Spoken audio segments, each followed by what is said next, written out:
टोंक में ऑक्सीजन की अत्यधिक कमी हो जाने की वजह से मरीजों की हालत खराब हो रही है। रोजाना कई मरीजों की मौत भी हो रही है, लेकिन चिकित्सा विभाग इसकी पुष्टि नहीं कर रहा है। ऑक्सीजन की कमी के चलते शहादत अस्पताल से मरीजों की जबरदस्ती डिस्चार्ज किया जा रहा है और यहां तक कि पीएमओ ने एक बयान में कहा कि ऑक्सीजन की कमी होने से अब नए कोरोना मरीजों को भी अस्पताल में भर्ती नहीं किया जाएगा। तो वहीं गुरुवार को ऑक्सीजन के संकट के चलते अस्पताल से करीब 2 दर्जन से अधिक मरीजों को डिस्चार्ज कर दिया गया। डिस्चार्ज के बाद कोरोना मरीजों ने अस्पताल में हंगामा खड़ा कर दिया।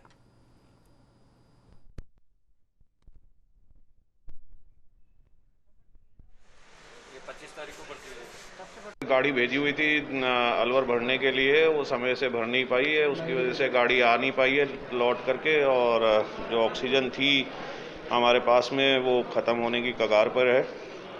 इसलिए जो मरीज स्टेबल हैं, जिनका सैचुरेशन 90% पे है, जो कि बिना ऑक्सीजन के रह सकते हैं, उनको डिस्चार्ज किया जा रहा है और नई भर्ती नहीं ली जा रही है। यहाँ पे मेरे मित्र की मम्मी को यहाँ एडमिट कराने लेकर आया था। जब मैं हॉस्पिटल में पहुँचा तो यहाँ पर ऑक्सीजन नहीं है और पीएमओ साहब ने और सभी डॉक्टर्स ने यही कहा मेरे को, जो भी यहाँ मौजूद हैं पूरे स्टाफ ने कहा आप यहाँ से ले जाओ, यहाँ पे किसी तरह की कोई सुविधा नहीं है अभी यहाँ पे, या घर ले जाकर आप ट्रीटमेंट कर लो उनका।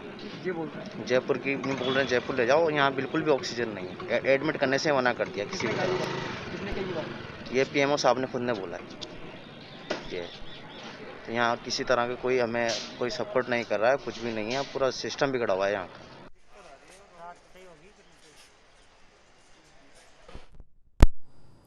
तो शहादत अस्पताल में ऑक्सीजन की कमी को लेकर यहाँ पर अस्पताल में मृतकों की जो संख्या है वो बढ़ रही है। हर जगह बेड की कमी है, हर जगह कमी है। तो ऑक्सीजन की इसको लेकर अब मरीजों को डिस्चार्ज भी किया जा रहा है। सबसे बड़ी लापरवाही है, क्योंकि जिस तरीके से अगर कोविड पेशेंट डिस्चार्ज किए जाएंगे तो जाहिर है कि उनकी वजह से कई और भी लोग संक्रमित हो सकते हैं। हालांकि इस पूरे मामले को लेकर परिजनों ने यहाँ पर हंगामा भी खड़ा कर दिया।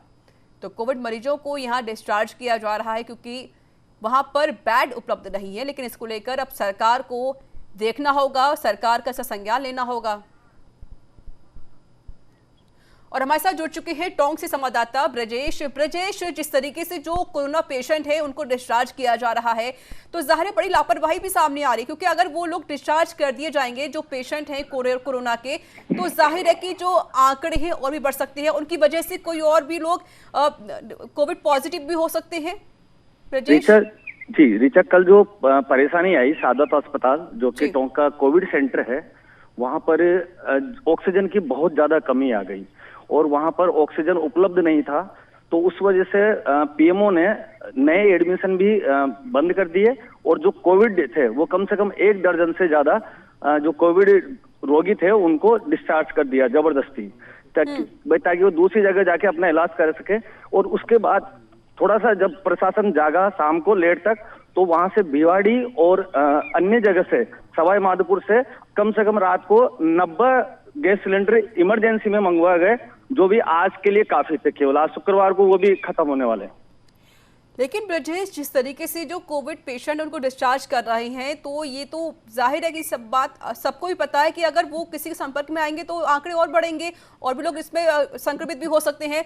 क्या आपने पूरे इस मामले को लेकर किसी से बात करने की कोशिश की है, किसी डॉक्टर से या किसी नेता से या किसी अधिकारी से? ब्रजेश देखिए रीचा, इस बारे में बात हुई थी, उसमें ये कहना था कि ऑक्सीजन जिनका लेवल सही है, मजबूरी है उनकी भी भेजना, कि जो लेवल जिनका 90% है, जो कम पेशेंट है, उनको अपने घर पे होम आइसोलेशन रखा जाए या किसी दूसरे अस्पताल में भेजना उनके लिए जरूरी था, क्योंकि वहां पे ऑक्सीजन की मात्रा कम होने से दूसरे जो गंभीर रोगी हैं उनको ऑक्सीजन नहीं मिल पा रहा है और वहां पे उनको चिकित्सक की जो परेशानियां थी वो ज्यादा बढ़ रही थी, क्योंकि जो परिजन है वो हंगामा करने लग गए थे इस चीज के लिए।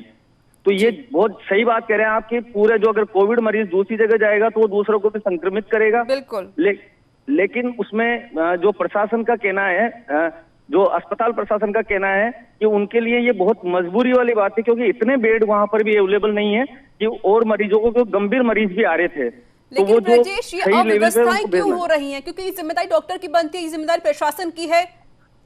जी बिल्कुल, इनकी प्रशासन की जिम्मेदारी है। जिस तरह से ये गैर जिम्मेदाराना रवैया उन्होंने लिया है और नए कोविड एडमिशन भी नहीं बंद कर दिए उन्होंने, तो ये बहुत बड़ी जिम्मेदारी है प्रशासन की।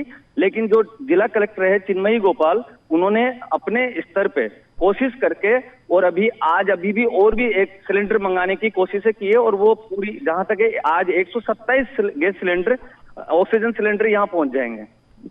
तो उसको जो काबू में करने की कोशिश की जा रही है, जो स्थिति है उसको।